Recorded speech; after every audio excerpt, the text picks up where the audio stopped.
Hi, everyone, and welcome to the second topic for this week's episode.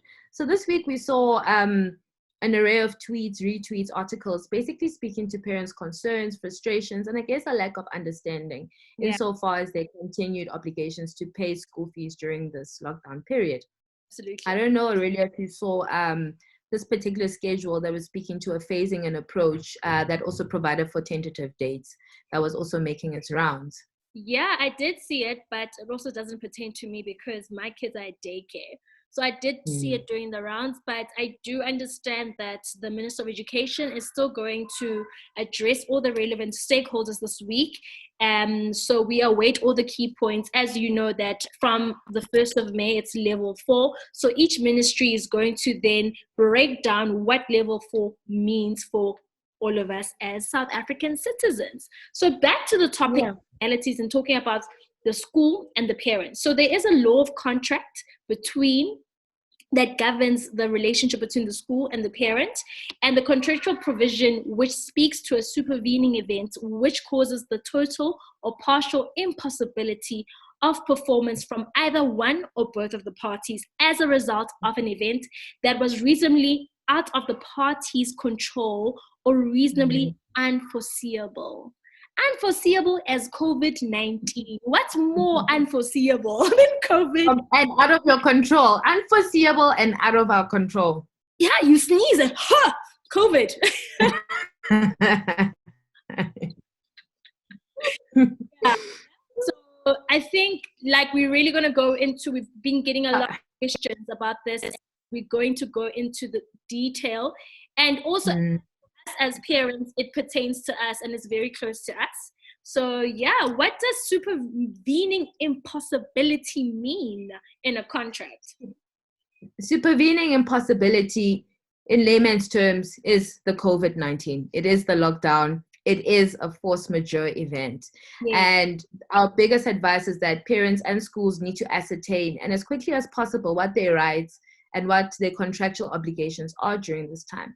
So yeah, when we look at schools, we know that schools have got a contractual obligation to render services. yes, And it goes without saying that schools are finding themselves in a place where upholding those contractual obligations during this time is not happening, insofar as actually providing parents via their children the full bouquet of educational. I absolutely. mean, we know, I personally know I've got a grade 1 boy that schools have endeavored to provide some sort of online remote educational system, and schools should have actually endeavored to do this, but it still doesn't take away from the fact that they're not upholding their contractual obligations, or rather that they are only partially upholding those contractual obligations. And like we said earlier, these situations further exacerbate if parents don't even have the financial means to purchase devices or purchase data to actually allow their kids to access these programs.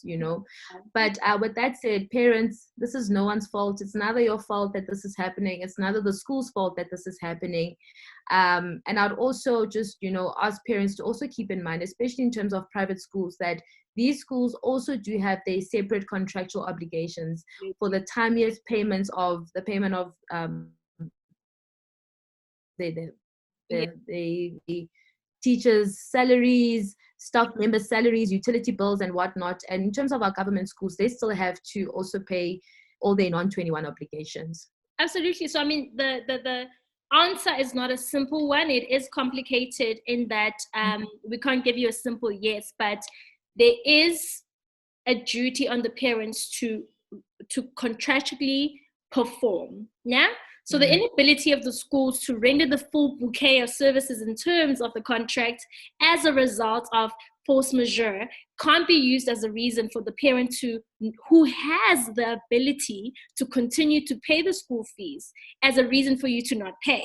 So thus, those parents who have must continue paying. Those parents who find themselves unable to pay must then communicate with the school immediately. So again, the advantage of this is that this is a global pandemic.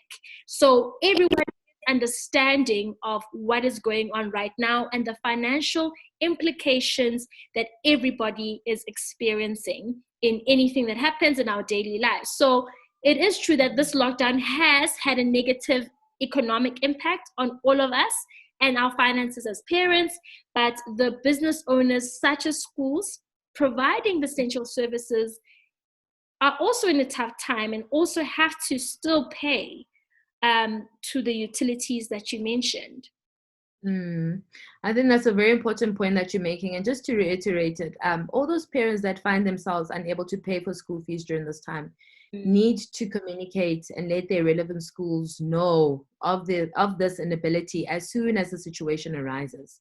Yeah. And I mean, this is a very high level opinion, but I believe that because we are in this force majeure event, that parents can probably approach their schools and ask to maybe make some sort of deferred payments, suspend payments up until the supervening event has lapsed, put in place some sort of payment plans, maybe bring forth a suggestion to pay that which they can afford, but the biggest issue here is don't sit there and not pay. Communicate your issues to the parents, and I'd further advise you to attach some sort of supporting document that speaks to your inability to pay. Yes. And I think, again, the assumption with private schools is that you send your kids to private schools because you have affordability. Again, we go back. Right now, it's such a difficult time. So what you ordinarily have been able to afford is not what you can afford now. So even with private schools, they still have to have that communication with the school or the school governing body. And with government, there is an exception. But again, with the exception, you need to provide supporting documentation to say you are unable to make payments at this time.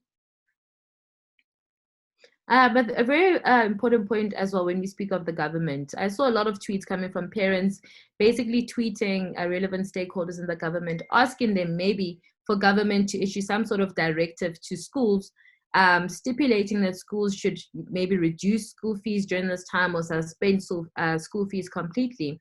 And a very important narrative that was then brought forth by government is that government is not the authority that actually decides on the amount of school fees to be paid by parents. That is the SGB of the relevant school is the authority that is responsible for that. So I would also advise parents to maybe get together as a collective or as an individual, approach your SGBs, obviously approach them remotely and ask them maybe if they can't pass some sort of resolution. And I think it's also just reducing the schools or something, something that can take your current financial burdens. Absolutely. And I think, again, look at the provisions under the South African Schools Act, Section 39 to 41, and read those and immerse yourself with those sort of things, because, again, this is affecting your livelihood. It's affecting your kids as well. So the onus, again, lies with the parent to communicate. And we repeat, it's an understandable situation or an event because everybody is aware of what is going on.